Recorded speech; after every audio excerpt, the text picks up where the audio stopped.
24 Live, votre réseau d'information.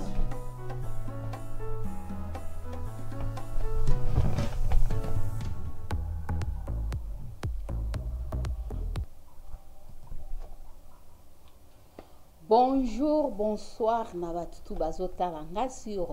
télé24live.com et Ali Julie Poyalama, Toronto, Canada. Donc, tozaka na confinement, mais bientôt, selon la news, tozozwa que na bamboka msusu bako bima déjà le 11 mai wana na France, mais biso na Canada, tozana nous. Tozozela ndenge gouvernement akoyebisa biso surtout mpona bana classe ministre na biso misusu balingi te bana bazonga siko parce que babi eza nanu CRT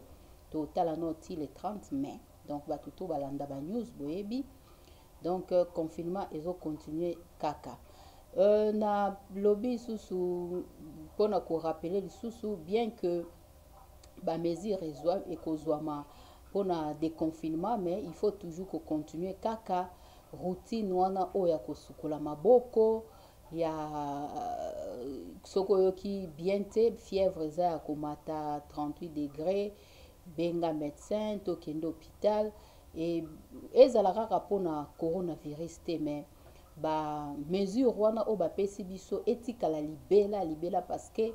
kosukola maboko esalaka ke e arrêter propagation ya ba maladie ebele donc bato basaka na bana bayebi biso tosaka na bana ezali eloko tosala yango chaque jour donc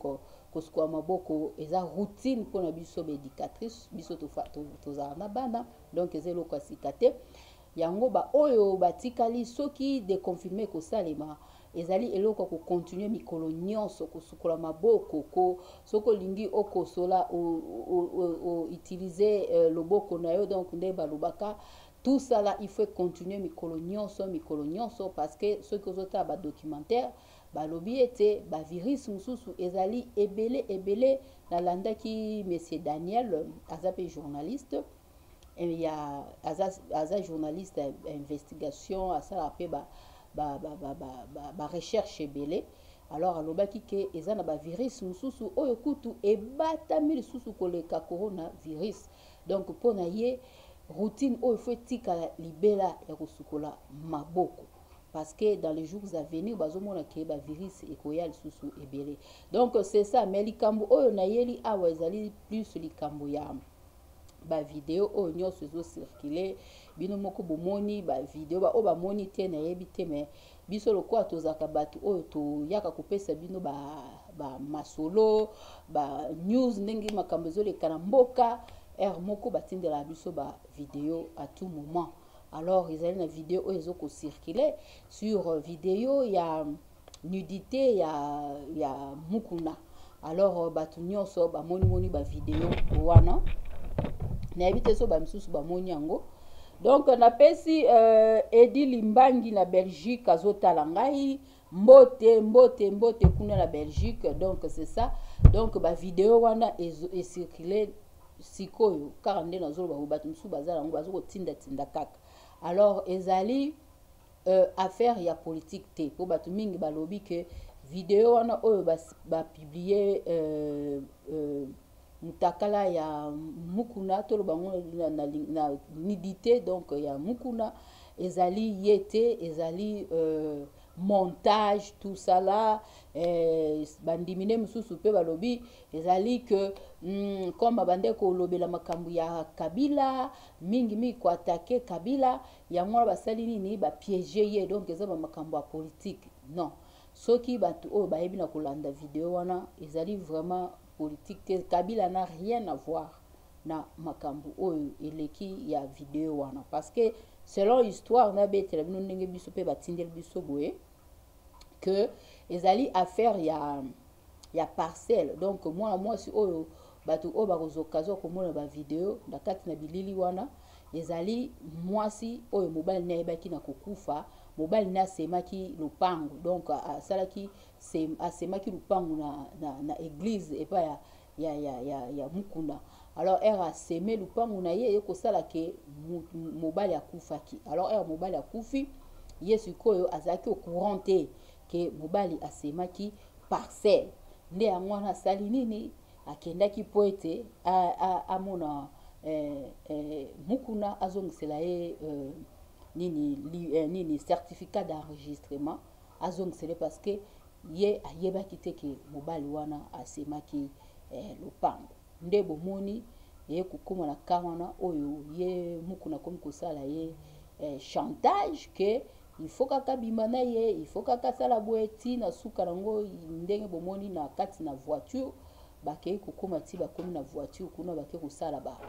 makambo na bango selon histoire mwana mwasi wana ayebaki na kotia caméra na porte ya voiture na portail atiaki caméra nde bomoni bafilme wana nyonso ebimi me ye mwana mwasi wana alobi ke ye te mutu apublie babiloko wana bayibaki ye portable donc il faut apporter mutu wana donc oyo babimi na ye mukuna apporter ye plainte parce que ye pona ye eza ye te mutu abimisi yango ezali bato mutu babimisi yango nde bomoni ekomi ti na niveau wana oyo ekomi epanzani na bareseau ke bapiblie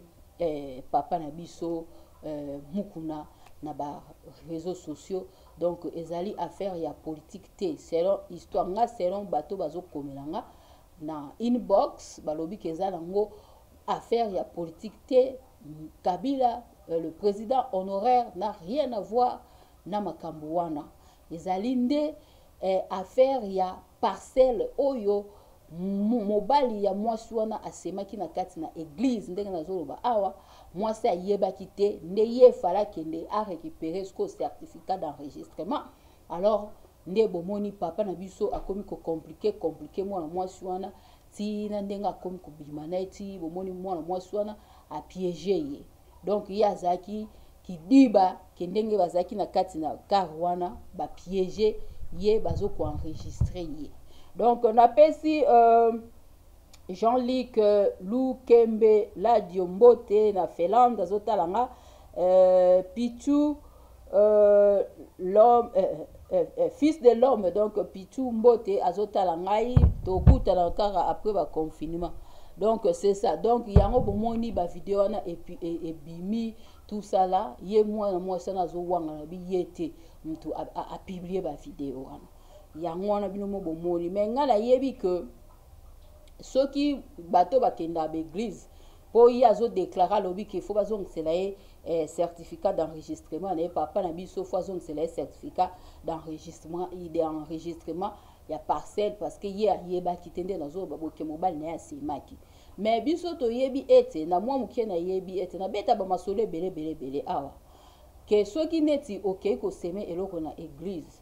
o seme ango po na soki gloire nzambe po basala misala na kati na église est-ce que mutu oyo ya seme wana ndenga semele wana déjà so pesite est-ce que mutu msusu ya suna sima pona ko zongisa yango to ekoma ba problème banini en fait na yebi te menga na yebi ke babiloko oyo ko seme oyo pe bota ba problème ebele na beta lisolo ya mama oyo alingaka seme lupango ayoka kata comprendre te aboya na ye alobi ke ngana ko seme na nga lupango te pourquoi parce que nazali veuve mobali na nga akufi atikeli nga bana mutako bokola bango azali te donc na boyi aboya ko seme lupango nde na loyenge donc pona kaya mama oyo ayebi na ko ya lobi yete muta publier mais moi je pense que il y a comment ozaki na idée ya ko tia caméra c'est que ozaki na idée ya ko publier parce que soko yo yebi ke ngai na côté mutu te na zakara donc ni pour ni contre na beta kaka ne le soleil lekeli soki ete oyebi ete ngai nazokende ko déclarer soki eloko nazwa parcelle na ngai mobile na nga kendaki ko seminga na yeba kite na zaki au courant te mais normalement faut okende ko zwa ba avocat soko ozwi ba avocat peut-être pour na Congo pe tozomona pe Vital Kamerhe bakangi yeti moi ba makamsu ezoleka pe mkie bazozongisa pe bato bandako na bango soki ezaki ke mobile yango asemaki lupango ezaki ya bino mbala yo ozalaki au courant te otamie okende koluka ba juge ndenge balobaka na lingala bazuzu oluki bango comme ça bango bakoyeba na kokata likambo mais soki déjà yo ozali na intention olobi ke ndenge ezabo na kotia caméra na portière ya voiture kuna, donc soki na ye boye mpona na publier parce que tolobaka makambo nyonso ke soki ofilme mutu sans consentement na ye yebaki ekotournele yo mabe. Biso toala bapoto awa okopiblie kofilme mutu sans ya yeba te. Il faut toujours aviser ye, ezala za mobali na yo, ezala zali mwana, ezala nani, il faut toujours oloba ke nazali na caméra na kati ya voiture nanga. Biso moto za na poto to mona kati soko ke na ba subway na ba station kuna na ba métro okomona ke caméra batie et puis batie notice wana ke awa place oyo ezali sous surveillance, ke caméra ezali 24h/24 awa pour na raison ya sécurité. Okomona partout batiaka basignalaka toujours ke caméra eza awa. Mais sikoyo biso na batu na biso ya bamangala toyebaka makambo tosala te parce que batu mingi bakoloba c'est vrai parce que makambo oyo ba homme de Dieu bazokosala eza malamu te. Bakola bango kopublier soki ndenge nini, mais soki mutu ayebi loi eke ayebi ke osalinga eloko oyo sans consentement na ngai ekomema yo musika parce que na mboka na biso mpe bato mibeko bazali, bajuge bazali, baavocat bazali. Soki omoni ke eloko wana ezokotungisa ekozokoka te parce que apparemment nde toyokeli lisolo ke kar wana oyo ye papa na biso bande kosala bamakambo na bango raptolo baka na marché bango te bazalaki na in love na bango kosala rapport sexuel ezali kar ya mwana mwasi wana. Bon siko yo oza deja na bakar soko oza banini soko omoni koza poso récupérer lupango yango soki nde nini mobali akende koseme yo yebaki te. Pourquoi ne pas aller chercher les avocats koluka ba juge po ete bomema dossier na parquet yango nde eloko ngai ya mituni ou soit ezalaki déjà intention ya kosala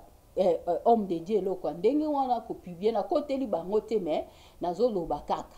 ke ozalaki na eloko wana na mutu na yo mpona okende kosomba caméra tiko ya kotia yango na kati ya voiture na yo ondimi mpe yo boskoma ti na niveau wana soki 5 jours okei mpo olali na hotel so combien de jours wana, donc ondimi kaka mpona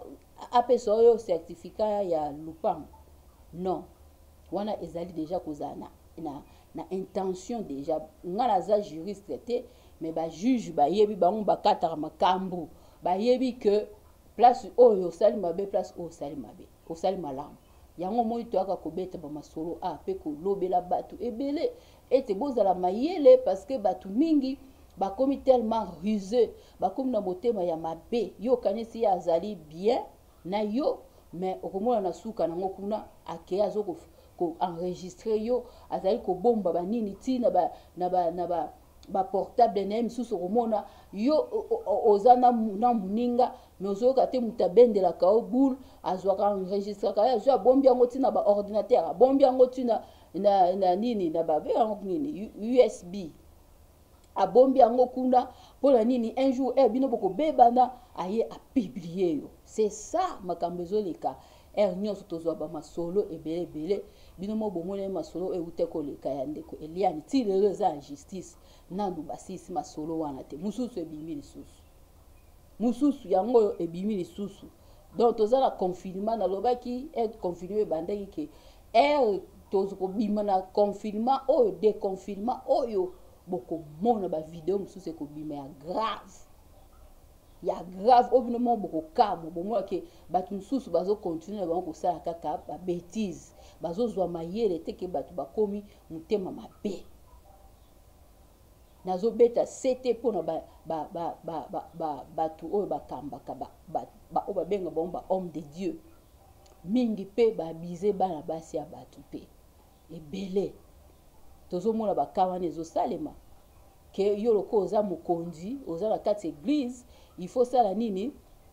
oyo abize bana oyo bazali sans voix ndenge balobaka bana baza sans voix baza na voix koloba te. Alors yo lokolo ozali neti papa mokambi ozokokamba etonga nzambe bandi komate bango. C'est ça qui se passe. Yango moi tozobeta sete batu bafungola miso mulunge biso moi lelo ya osakana te bo eskizenga yango tobeta sete batu bozala sage même ba pasteur même nga batu tu botala nga bozala mayele parce que batu bakomi na esprit ya mabe ya kopiéger kaka baninga ya kopiéger kaka baninga na bango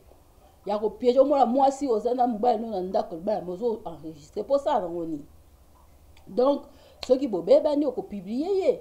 c'est ça ce qui se passe donc mokili ekomi mabe mutu to azokalkule moninga bino bozomona bamasolo ezoleka boza na in love mwasi na mobali bolingani soki combien de fois mobali wana apesi yo mpe bambongo asombeli yo bavoiture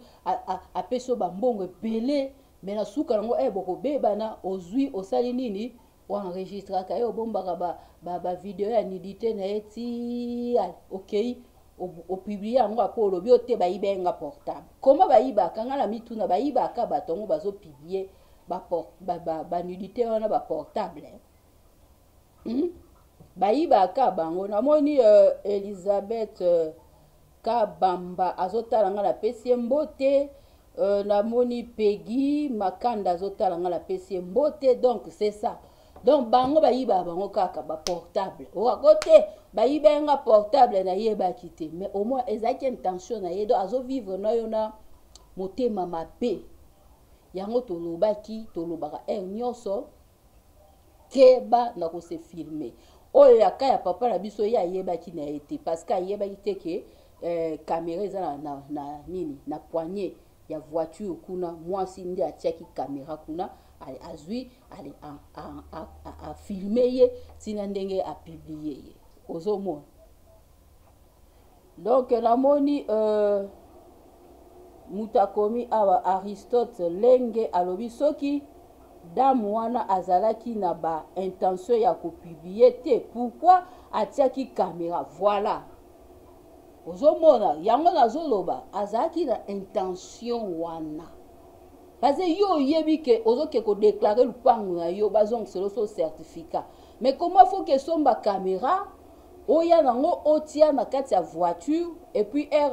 papa na biso wana akeya bengi yo oyepe okoti tous non eza intention azalaki nango mpona ngai wana selonga eza intention mwana mwasi azalaki nango ya ko filmer ye po lobi asala ye mabe asala ba chantage parce que apparemment elongi mwana mwasi ane monani te ezaka kelongi ya papa na biso nde monani ndenge wana ye mwana mwasi elongi ne monani wa kaka mutu nde monani mais elongi ya papa na biso elongi ya papa na biso wana emonani ozomona babi kombo mwana mwasi yango namoi mutu azobenga donc elongi ya papa na biso kaka nde emonani ya mwana mwasi wana emonani te kaka mutu ya ye nde eza komonana kuna me ye moko ya pasteur ya papa na biso pasteur wande monani donc eza intention o mutu aza nango yango nazoyebisa bino toya kosaba masolo toyaka ko leze bino te eza mpona bozala sage ke bato bakomi makambo mabe bato bazokenda bakini kuna bamisusu komona bajeune fille bakomi na bakamera biso tozalaka likambo na ndenge ka ya mabe kamera alors ekomi neti shida aza na kamera na ye na kati ya sac yo olobake baportable totika yango na hotel ekomi na bakamera bamisusu bakamera na kati na basac bamisusu asa akotaki déjà devancé na cope kuna na bato oyo basalaka na hotel kuna basalaka bacope na bango akei déjà atiaki kamera mpona asala nini akweyisa msu mutu moko ya monene ozomona donc la fille yango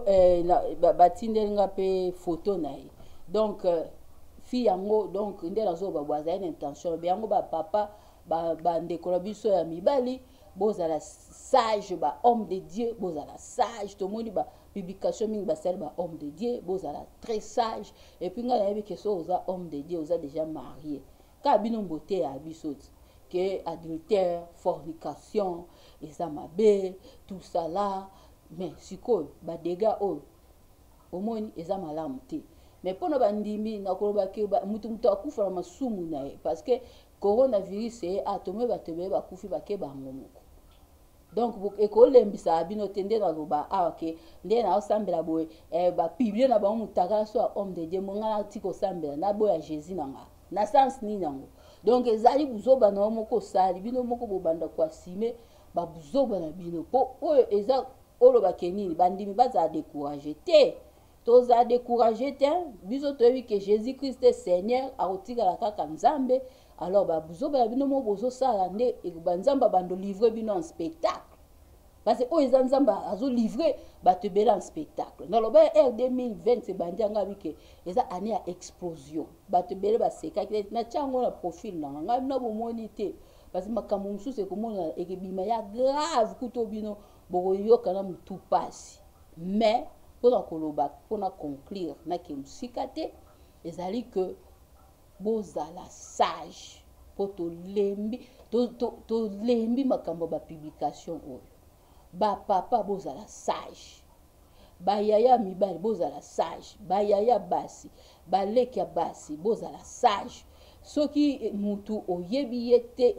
ata mobali na yo akofilme yo te na nde nini ata kutu amour yango eleki apiblie yo te ke azo apiblie yo so boza in love non boye yango parce que tala badega boye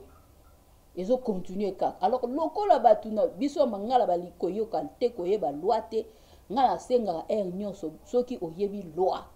oza na bamboka poto wana esali na kini même na kini akoporter plainte parce que opiblie nga sans consentement nanga alors faut yebisa nga pourquoi est-ce que osali yango pourquoi opiblie nga pourquoi est-ce que yo oyaki kotianga caméra pourquoi ofilme nga sans consentement nanga c'est comme ça ozomona namoni ndeko ya biso azotala kalongi napesi ye mbote donc opiblie ngai sans consentement na ngai na komemoti na justice c'est comme ça que ça se passe eza vie privée ya mutu eza nudité ya mutu parce que wana etikali c'est vrai que azisali mabe soki bakomi kobima na oui na comprendre na nga ndenge bazokendele nango mais siko vie privée ya mutu pourquoi faut exposer yango mokili mobimba eyeba mokili mobimba te emonani parce que bozo porter bango plainte te yango bazo continuer ndenge wana alors so boke nango na justice bomona ke makambo ekodimine mwa mokie parce que c'est trop ezo continuer kaka eza na numéro soko obeti na cyber je crois abuse okomona numéro ekobima so mutu apiblie sans consentement na ye ekobima okende kuna baavocat ezali free bakolandela yo ti bakosala nini bakosamba ti bokende mosika me na mboka ya biso omonaka eleki boye eleki nango mpe bato basala nini batiki nango bagangangi lobi susu toyesu tomoni mosusu lobi susu toye tomoni mosusu te oza na droit ya koporter plainte c'est vrai parce que bato mingi bazomona ngo neti baje kotianga kofilme nga te na ye meme na ndako na yo otia caméra oyebisa ngai te il faut nazala aviser eza loi eza ana bamboka biso toza tu dois m'aviser qu'il y a le caméra dans la maison soko oyebisi nga te eke yo filme ngai sans consentement na ngai na kopoursuivre yo mais biso tala ekomi ka baje namoni mutu moko azotala nga kuna mama Sabine Kama napesi ye mbote Nathalie Lamba napesi ye mbote Johanna Ngemba napesi bango mbote donc c'est ça biso toza nando kende classe ka na collège awa tokenda tosali banini ba travaux soki prof siko alinga récupérer ba travaux wana kangi bino ba photo oyebi nini basinisa biso ba papier photo apamba po batiango na Facebook ozomona omona prof aya tuni bino est-ce que okozala okosepela photo na yo totiango na site na biso ya collège so lobi oui o signé papier ali omona photo no eza na site ya collège tikali mais soko boyi obi ke non na sepeli te bo publier ngai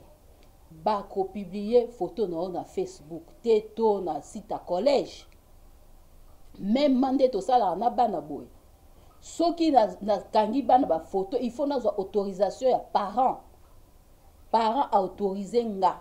que na kanga mwana na ye photo, mais pour na ba observation je suis autorisé ya prendre ba photo parce que naza éducatrice naza enregistré. Mais na koki kozwa te ndenge nasalaka na bana boye nazwi photo ya mwana na publier yango na Facebook nanga sans consentement parent na ye, mais tu auras des problèmes sérieux. Okozana ba problème sérieux na mboko. Okoki ko publier photo ya mwana te sans consentement ya papa na ye, sans consentement ya ba parents na ye. Il faut toujours aviser. Même pour faire des vidéos, eto kenda ko mema bana bo bimi bo kena bango wap. Ba vidéo na je dois dire aux parents que voilà toko bima, alors j'aurais besoin de prendre des vidéos pour na bana. Alors est-ce que ko lingana zo vidéo parce que na osala ngobe. Ceux qui parents ndimi, il faut signer toujours.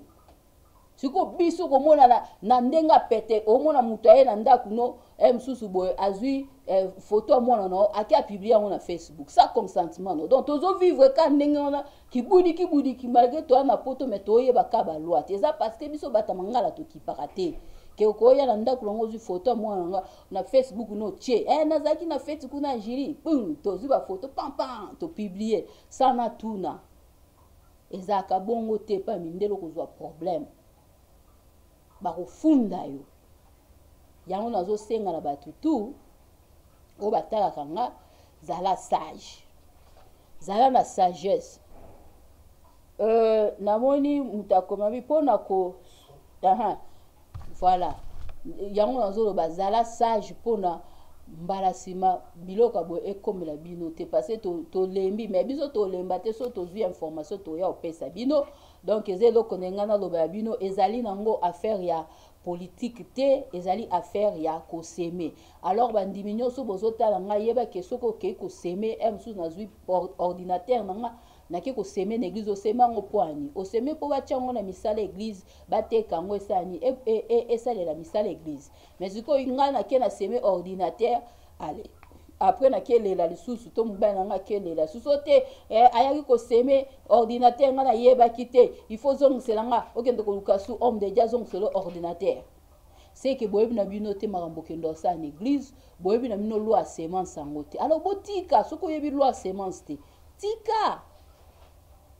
Et puis ceux qui ont semé et net ba mapangu bongo bozoke ko semango papa to maman OK semer le pango il faut avertir tes enfants oyebi so bien te mobali na yo to mobali oyebi si moi si na OK ndenge za boye nazo kende ko semer parcelle pour nzamba sala pour na biso ceux qui moi ça za d'accord te botiki ceux qui boza d'accord bino mbale bo semer siko bando ko semer muninga mso aza d'accord te ekoti koyima na kati ya couple et que ça mabe donc bateau botikali oyo botikali botombe ba victime te bozala sage et puis soko linko seme ba force ka mutu te po seme ve ba force ka te soko za convaincu que ndenge za wana nazokende ko seme eloko boye pona nzamba sa na vie nanga oke ko seme soko omoni za convaincu te ko sala ngote yango moni bato bele ba perdre la beta ki sola ba ya semence oyo eleki mwa mikolo ya mama mungala oyo aboyaki aboyi na ye donc bato bele ba perdre ba voiture bato bele ba perdre ba ndaku parce que ba seme na loyenge ozo mona mususu mona ba tieyo kuna o seme $10,000 oza nona $10,000 ta na banque te mo leki ka ko komi ko lekisa ba carte visa na ba biloko wana eza ba biloko bato bazo ko telemela bato mususu bazolinga te ba idée komi partager pour le moment ba semence wana ba mususu ba sala ba ve na loyenge ti lelo ba futa yango te or que ve soko sala ngo pa nzambe soko respecta ngo te lukeli osu ba blocage ba makambo belé na vie alors faut que la sage donc c'est ça na moni batutu botalinga ezali eloko ba komenga a gloire matundu. Alobi boy, bonsoir Gilles. Est-ce que Eza vraiment pasteur Mukuna? To mon stage. Voilà. Bandimine, pour répondre de Kolabiso gloire, bandimine balobi ke ezali montage. Mais batu mususu balobi ke ezali ye parce que ba vidéo wana soki yo moni yango yo nde moto okoconclure ke eza ye ou pas. Mais bandimi na ye mingi ndenge nazwaki bamessage inbox, bamisusu baboyi balobi ezali montage, bamisusu mpe oyo bazali contre ye balobi ezali ye parce que elongi mpenza ebimi mpenza ezali ya ye. Donc ezali mutu mosusu te, ezali mpenza elongi mpenza ya ye. Soki otali eza difficile mpo loba eza montage, mais bamisusu bazoloba montage. Donc débat ekomi partage, donc oyo alobi ye te, oyo alobi ye te, mais oyo baza baexpert oyo batalaka oyo bamona bakoyebaki ezali ye. Voilà elo na koloba nao. Donc c'est ça. Napesi Claudia Kamitatu mbote azotala nga, et puis Pasteur Mulumba na US mbote, Alain Kiango mbote na Belgique. Donc bozala sage, bozala sage. Keba mukiri oye baby mutu mo kozala confiance mutu bi ka pamba boite. Zala sage, mi batela bo vanda na basi na nona ndaku. Soko za dana na mwasi na ndaku. Vanda mibali pe bakenda koluka nini toyebaka te. Vanda na ndaku na mama. Bo continue nzamba pesi biso souffle de vitale belende bakufi. Ah bino bokasi biso toza parfait. Non. Nzamba sali kitomona moi. Lelo tala batebele bazokufa na coronavirus kuna na États-Unis ba 60,000. Est-ce que bato bazaki mabe? Est-ce que bato wana bayebaki nzambe te? Bayebaki nzambe. Mais sikoyo biso nzamba sa biso grâce toza na souffle de vie. Pourquoi to continuer à kosala ba bêtises? Ti wapi ba bêtises a boy ba papa oyo ba comme na ba âge mikolo ba 63 ans, ba 65 ba linko vanda nyete ba papa ba benga ba so ba sugar daddy wana ba lemba ka secret nyonso ko bima libanda. C'est quoi le problème? Eza ozo sambela. Oko vanda nyete boso na mama. Il faut que nous combisions bande ba comme ko piéger bino ndenge wana vraiment ba mibali bozo comprendre te que mukileza ndenge zakite na ère ya ba luambo na ère ya ba ya kala ata ya ba wera oyo da ba ane wana mukileza ki boete tala mukinde baby ba tutu ba komi mutema mabe ko buleka asa ndeko ne mabe. Donc boza sage nzamba pambo bino lobi to ana émission na biso makamba mboka. Donc dans ma émission la biso ya makambo mboka tokolobela makambo mboka lobi. Donc pona kosuki sa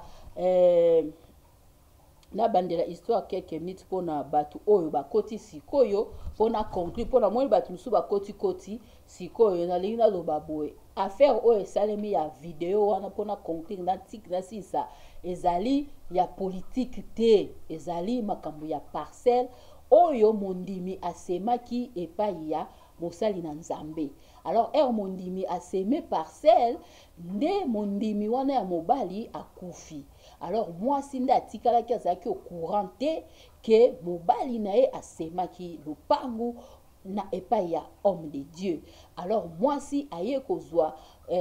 nini courage ya kokende komona mosali ya nzambe ayebisa ete ye azalaki au courant te ke mobali na ye asemaki lupangu. Alors l'homme de Dieu a commis kosala ye chantage tina ndenge ayebisaki ye babima. Nde bomoni na ndenge babimeli na ndenge wana o bomoni na kati na voiture baza kosala ba rapport sexuel na kati na voiture. Alors l'homme de Dieu ya yebaki te ke na kati na voiture caméra ezalaki oyo mwana mwasi wana ayebaki na kotia caméra na poignet ya voiture. Alors aza piégé ayebaki te. Alors basilisi makambo na bango mwana mwasi wana landi abipesa ngai certificat ya yebisi ekili na kopesa yo sima. Mais avant ça bazalaki na hôtel basalaki 5 soki jours, mais afutaki nyongo ya hôtel te. Il fallait kaka mwana mwasi wana ye moko afuta nyongo ya hôtel. Nde mwana mwasi wana comme ko landa ti na ndenge bomoni ba video oyo ebimi. Donc pona za la bref po mususu na yebite ye mwana mwasi wana wangani alobi que yete mutu a publié biloko wana ezali portable nde ba yibaki. Donc c'est ça pona bato bakoti sima place wana nde basuki ndo moni panzani ndenge wana biso nyos to moni yango. Donc na moni Claudia Kamitato alobi mbote mama Julie na sentir ba conseil kitoko ba continuer ko édifier. Merci. Namoni lisusu Gloire Matundu alobi nga namoni nasambelaka kaka na ndako. Namoni Chic Bandi alobi eza video shop. Namoni lisusu Claudia Kamitato alobi oyo eza job ya ba pasteur dans notre communauté église ekomi kaka ya ba offrande. Namoni lisusu ndeko na biso akomi awa Lubamba Demila alobi bonsoir mama Julie namoni video eza montage. Ozomona donc c'est ça. Batebele babi ba moni yango eza montage. Ba misusu po bandimi penza ya l'homme de Dieu wana ba boy babi eza montage ba kondima ngo te. Allez ba misusu balobi ezali ye. Donc bino moso botali nde boko décider mais ngai na ye kaka ko pesa bino conseil que boza très sage ba akoma kama be mingi. Même na ba porte na ba sac na kini soko kei ekomi shida ekomi place na bango kolela mbongo bazo coopérer na bato o bazaka na hotel wana omona ba coopérer ande eza bo mutu ana uti poto boye ana mbongo kutu boye yo composer ka kotsanga ka na chambre boye na tia caméra omona acheka mayo yebite oya kaka boye o comprendre te mais il a vérifié ki moi la moisson njoka nde caméra ezalaki déjà.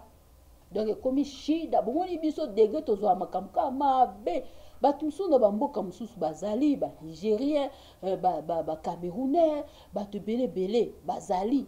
ba caméra o ebimi lelo te eza ba caméra bima kala ba makamba ba caméra mais botala degré ya biso na Congo ndenge tozwa makamka kaka na ndenga mabe il faut ba détruire yo boza sage bandeko bokenda kini eza ba basi boza la sage même bana mibali basalaka yango po na koko nuire basi oyo bazokende kini bazosala yango trop omoni basi mingi ba video ebimi ya satanda kite video ebimi ndenge nini nga na controlaki na surveillaki ebimi ndenge nini misusu ekomi tina ba azwi video atiango soki awa neti bouton yo kanisi misusu localité oyo biloko bato imona kini ezaki erenya bozaka ya na ebitende na obenga ngo bakanga ngo boye neti tek boye eza neti ba rendre boye pamba alati localité oyo boye nzoka na kati kuna mwa nini ba caméra wana ekompeti na Congo biso babetela biso ba masolo wana donc boza sage po ete makambo boye ekomela bino te donc c'est ça nzamba pambola bino na pesi Joseph Joseph nazomona kutu bien wazabanga mbote alobi mama ezali montage ya lobi pe eza montage namoni Kevin Kasingwa alobi wana kindoki ya Congo vraiment eza passe donc namoni John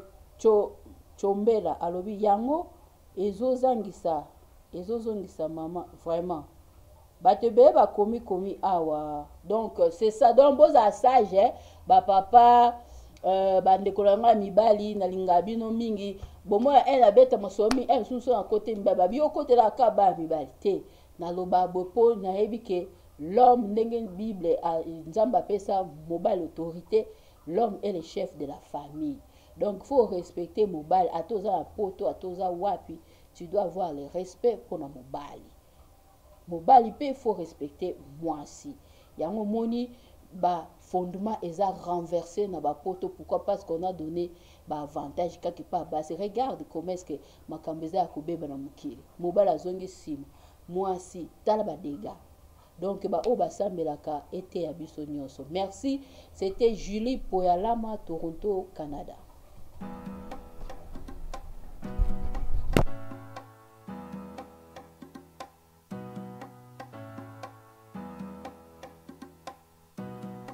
Télé 24 Live, votre réseau d'information.